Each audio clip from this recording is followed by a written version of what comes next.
I hate flying, but in my line of business, I had to do quite a bit of flying, particularly when I was in the Army in Chicago. I had a 3-day pass, and I wanted to go to Hawaii. Well, it was about 6,000 miles away, so that meant that I was going to have to fly.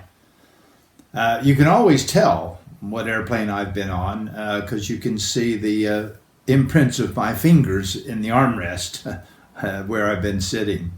And I'm one of those people who have to sort of sit down in the lounge before I get on the airplane and get familiar with Mr. Gordon or Mr. Johnny Walker and stuff. And then I get on the plane and I sit there and mumble and moan and say things like, golly, aren't those people down there? This flying's wonderful, isn't it? Those people down there look like ants. And the guy sitting next to me says, they are ants, you fool. We haven't left the ground yet. But anyway, so I was going to have to fly from Chicago. And I happened to be browsing through the Chicago paper, and I saw an advertisement for the Grace L. Ferguson Aluminum Screen Door and Airline Company. Give us a try, cheap flights. So I thought, well, that's what I wanted.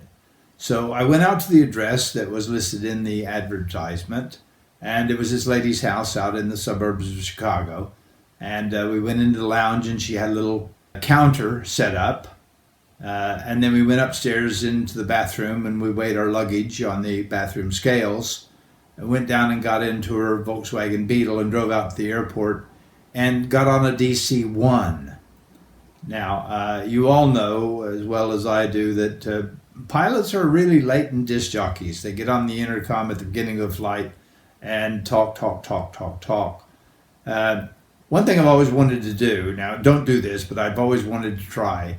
You get in and you sit down, you buckle up your seatbelt, and the captain comes on and says, "Good afternoon, ladies and gentlemen. I'm Captain Johnson. Welcome aboard this flight." As soon as he says Captain Johnson, undo your seatbelt, jump up and scream, "Not Crash Johnson. He's not flying again already, is he?" And then run toward the emergency door. Now, as I said, don't do that because you'll get in a lot of trouble, but I'd like to do it sometime just to see the looks on the faces of the people around me. Anyway, back to my flight on the Grace L. Ferguson Aluminum Screen Door and Airline Company.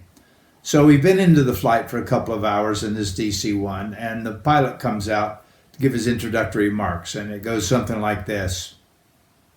"Well, I don't know where we are. You ought to know where we are. You're the navigator.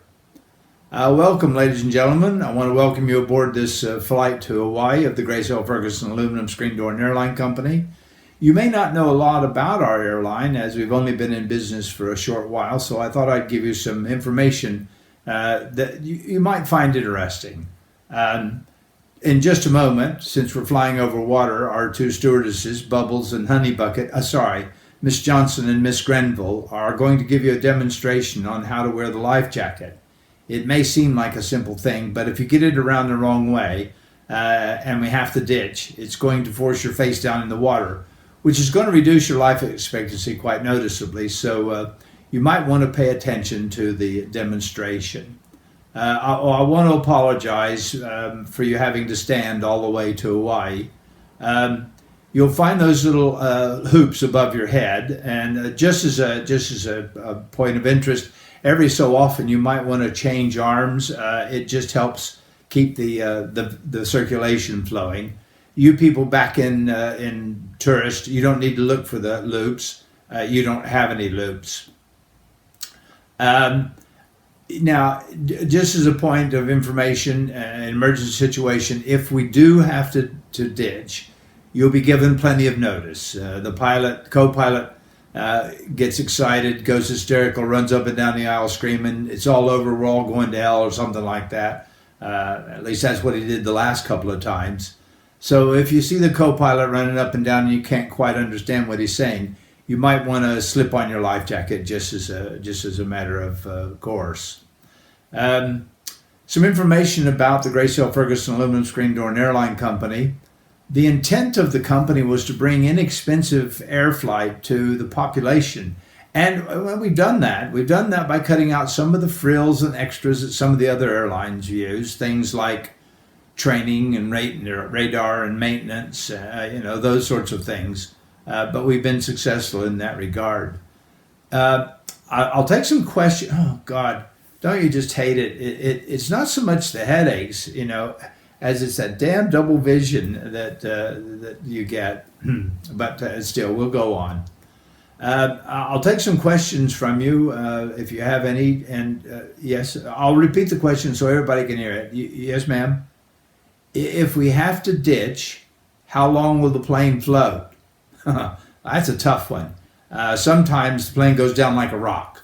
Other times it floats for a minute or two and then goes down like a rock.